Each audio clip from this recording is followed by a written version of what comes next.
जय हिंद दोस्तों, आप सभी का स्वागत है एक बार फिर से आपके अपने यूट्यूब चैनल यूनिक ज्ञान में। आज हम MA second semester political science paper first के यूनिट 4 का मोस्ट इम्पॉर्टेंट क्वेश्चन देखेंगे, जिसका कोर्स टाइटल है आपका history of western political thought second Bentham to present day. जो भी 3 यूनिट करा दिए गए हैं, अगर आपने नहीं देखे हो तो तीनों यूनिट के मोस्ट इम्पॉर्टेंट क्वेश्चन देखने के लिए प्लेलिस्ट चेक करिए। आपको MA second semester political science classes के नाम से प्लेलिस्ट मिल जाएगी।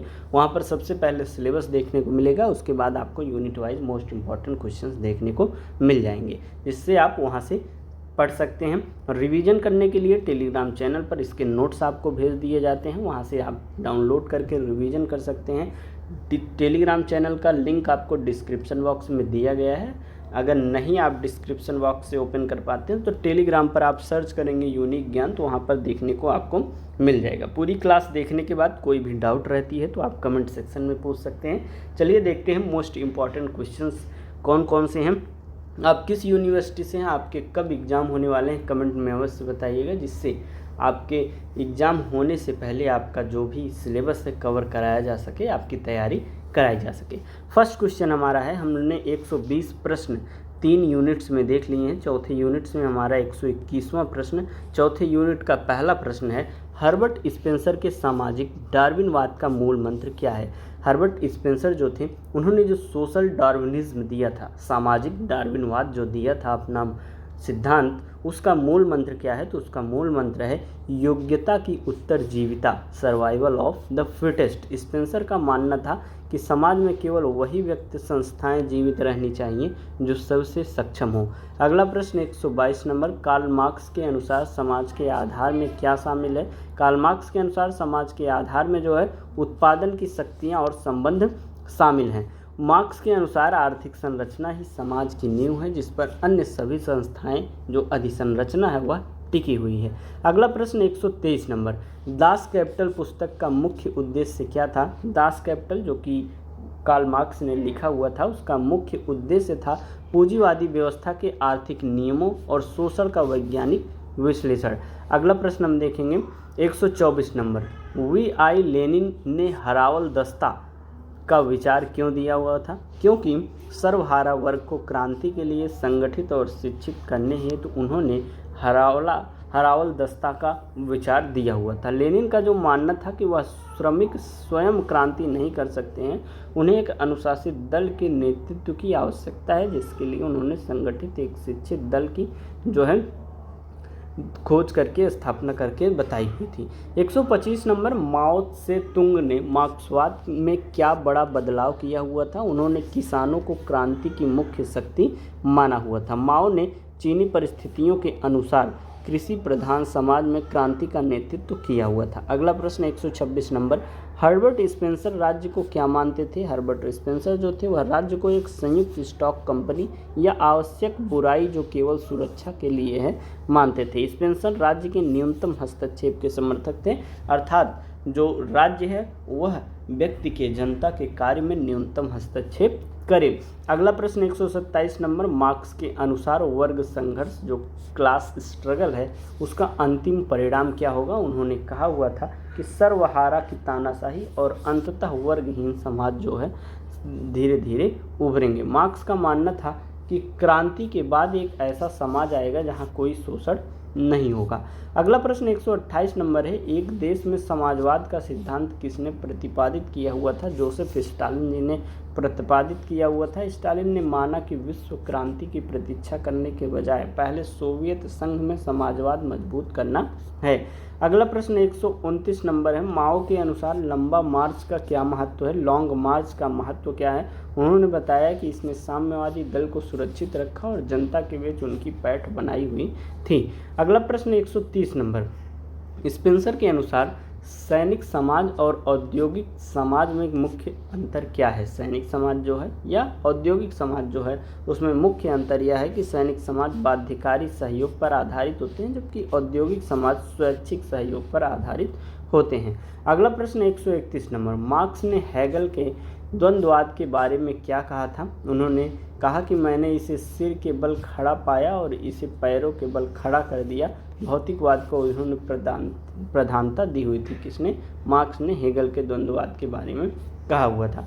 अगला प्रश्न 132 नंबर, लेनिन के अनुसार साम्राज्यवाद क्या है? लेनिन के अनुसार साम्राज्यवाद पूंजीवाद की सर्वोच्च और अंतिम अवस्था है। अगला प्रश्न 133 नंबर, स्टालिन के शासनकाल में महान दमन का क्या उद्देश्य था? पार्टी के भीतर अपने विरोधियों को समाप्त करना और पूर्ण सत्ता स्थापित करना। अगला प्रश्न हम 134 नंबर देखेंगे, माओ की सांस्कृतिक क्रांति कल्चरल जो रिवॉल्यूशन था उसका मुख्य शत्रु जो है इनमी कौन था? पार्टी के भीतर जो पूंजीवादी मार्ग अपनाने वाले और पुरानी परंपराओं वाले थे उसके मुख्य शत्रु थे। अगला प्रश्न है, एक स्पेंसर के अनुसार समाज का विकास किस दिशा में होता है? स्पेंसर के अनुसार समाज का विकास जो है सरल से जटिल और समरूपता से विसमरूपता की ओर होता है। अगला प्रश्न 136 नंबर, मार्क्स के अनुसार अतिरिक्त मूल्य क्या है? अतिरिक्त मूल्य जो है श्रमिक के श्रम का वह हिस्सा है जिसे पूंजीपति बिना भुगतान किए हड़प लेता है, वह अतिरिक्त मूल्य कहलाता है। अगला प्रश्न 137 नंबर, लेनिन की जो पुस्तक थी what is to be done 1902 में जो लिखी हुई थी किस विषय पर केंद्रित थी? यह क्रांतिकारी संगठन और पार्टी के अनुशासन पर जो है केंद्रित थी। इसमें इन्होंने पेशेवर क्रांतिकारियों की एक केंद्रीय के पार्टी की वकालत की हुई थी। किसने? लेनिन ने। कौन सी बुक थी? What is to be done. अगला प्रश्न 138 नंबर है, सत्ता बंदूक की नली से निकलती है, माओ के इस विचार का क्या अर्थ है? सत्ता बंदूक की नली से निकलती है, इसका अर्थ यह है कि राजनीतिक उद्देश्यों की प्राप्ति के लिए सशस्त्र संघर्ष और सैन्य शक्ति अनिवार्य है। अगला प्रश्न हम देखेंगे 139 नंबर, स्पेंसर ने गरीबों के लिए राज्य सहायता का विरोध क्यों किया हुआ था? स्पेंसर ने गरीबों के लिए राज्य सहायता का विरोध किया था क्योंकि इससे अयोग्य लोग जीवित रहते हैं और जो विकास की प्रक्रिया में बाधक हैं। अगला प्रश्न 140 नंबर है, मार्क्स के ऐतिहासिक भौतिकवाद के अनुसार उत्पादन की शक्तियों में बदलाव आने पर क्या होता है? संपूर्ण सामाजिक और राजनीतिक अधिसंरचना जो है वह बदल जाती है। अगला प्रश्न 141 नंबर, स्टालिन द्वारा शुरू किए गए पंचवर्षीय योजनाओं का मुख्य लक्ष्य क्या था? स्टालिन ने जो पंचवर्षीय योजना शुरू की हुई थी उसका मुख्य लक्ष्य सोवियत संघ का तीव्र औद्योगिकरण इंडस्ट्रियलाइजेशन था। अगला प्रश्न 142 नंबर, माओ के निरंतर क्रांति के सिद्धांत का क्या अर्थ है? समाजवाद स्थापित होने के बाद भी विचारधारा को शुद्ध रखने के लिए क्रांति जारी रहनी चाहिए, यही उनके निरंतर क्रांति के सिद्धांत का अर्थ था। 143 नंबर है, मार्क्स और एंगल्स की जर्मन विचारधारा किस पर प्रहार करती है? तो यह कोरे आदर्शवाद और काल्पनिक समाजवाद पर प्रहार करती है। 144 नंबर प्रश्न है, लेनिन की नई आर्थिक नीति क्या थी? लेनिन की नई आर्थिक नीति जो थी वह भारी संकट के समय दिया गया एक सीमित आर्थिक लचीलापन था। पूंजीवाद के कुछ तत्वों की वापसी इसमें होती है। 145 नंबर प्रश्न है, स्टालिन के सामूहिकीकरण के दौरान किन किसानों को मुख्य रूप से निशाना बनाया गया था? तो कुलक वर्ग के जो किसान थे उन्हें निशाना बनाया गया था। अगला प्रश्न हम 146 नंबर देखेंगे, माओ का 100 फूल खिलने दो लेट 100 फ्लावर्स ब्लूम अभियान क्या था? उन्होंने जो यह अभियान चलाया हुआ था वह बुद्धिजीवियों को अपनी आलोचना और विचार प्रकट करने के लिए आमंत्रित करना, जो बाद में दमन में बदल गया, यह उनका जो है अभियान था। अगला प्रश्न हम देखेंगे 147 नंबर, मार्क्स के अनुसार अलगाव का सबसे गहरा रूप कौन सा है? अलगाव का सबसे गहरा रूप स्वयं की मानवीय प्रकृति से अलग हो जाना है। अगला प्रश्न 148 नंबर, स्पेंसर के अनुसार विकास का अंतिम चरण क्या है? विकास का अंतिम चरण एक ऐसा समाज जहां व्यक्ति और समाज के हितों में पूर्ण सामंजस्य हो और राज्य की न्यूनतम आवश्यकता हो। अगला प्रश्न 149 नंबर, साम्राज्य पूंजीवाद का सबसे कमजोर हिस्सा है, यह विचार किसका है? यह विचार V.I. लेनिन का है। V.I. लेनिन जो थे उनका मानना था कि क्रांति उन देशों में पहले होगी जो साम्राज्यवादी शोषण की कमजोर कड़ी हैं। अगला प्रश्न 150 नंबर है, माओ के छापामार युद्ध जो गुरिल्ला वारफेयर, उसकी मुख्य रणनीति क्या थी? उसकी मुख्य रणनीति थी शत्रु आगे बढ़े तो हम पीछे हटें, शत्रु रुके तो हम परेशान करें। गतिशीलता और स्थानीय समर्थन का यह जो है युद्ध की मुख्य रणनीति थी, छापामार युद्ध जो थी। 151 नंबर प्रश्न है, हर्बर्ट स्पेंसर जो है किस सिद्धांत के लिए प्रसिद्ध थे? यह सामाजिक डार्विनवाद के लिए प्रसिद्ध थे। 152 नंबर प्रश्न है, स्पेंसर के अनुसार राज्य का कार्य क्या होना चाहिए? स्पेंसर के अनुसार राज्य का कार्य सीमित हस्तक्षेप का होना चाहिए। 153 नंबर प्रश्न है, कार्ल मार्क्स ने इतिहास की व्याख्या किस आधार पर की हुई थी? उन्होंने ऐतिहासिक भौतिकवाद पर कार्ल मार्क्स ने इतिहास की व्याख्या की हुई थी। 154 नंबर प्रश्न है, मार्क्स के अनुसार समाज में मुख्य संघर्ष किसके बीच होता है? यह पूंजीपति और मजदूर के मध्य होता है। 155 नंबर प्रश्न, दास कैपिटल किसने लिखी हुई थी? कार्ल मार्क्स ने लिखी हुई थी। दास कैपिटल कार्ल मार्क्स की प्रसिद्ध पुस्तक है। अगला प्रश्न 156 नंबर, लेनिन किस देश से संबंधित थे? लेनिन जो है वह रूस से संबंधित थे, रूस के बोल्शेविक क्रांति के वह नेता थे। 157 नंबर प्रश्न है, लेनिन ने किस सिद्धांत पर बल दिया हुआ था?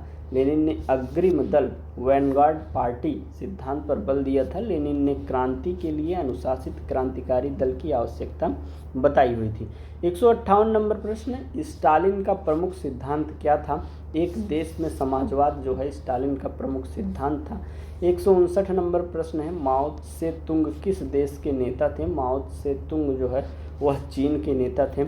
160 नंबर प्रश्न, माओ ने क्रांति में किस वर्ग को विशेष महत्व दिया हुआ था? माओ ने किसान वर्ग को क्रांति में विशेष महत्व दिया हुआ था। इस प्रकार से यूनिट जो आपका 4 है इसके मोस्ट इम्पॉर्टेंट क्वेश्चन यहाँ पर होते हैं समाप्त। यूनिट 5 के मोस्ट इम्पॉर्टेंट क्वेश्चन आपको कल बताए जाएंगे, उसके बाद पेपर सेकंड के आपके मोस्ट इम्पॉर्टेंट क्वेश्चन स्टार्ट हो जाएंगे।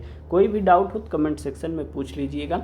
चैनल को सब्सक्राइब करिएगा और टेलीग्राम चैनल अवश्य डाउनलोड करिएगा। वहाँ पर आपको जो टेलीग्राम चैनल ज्वाइन करिएगा वहाँ पर आपको PDF नोट्स दिए जाएंगे जिससे आप रिवीजन कर सकें। बने रहिए चैनल पर, मिलते हैं नेक्स्ट वीडियो में।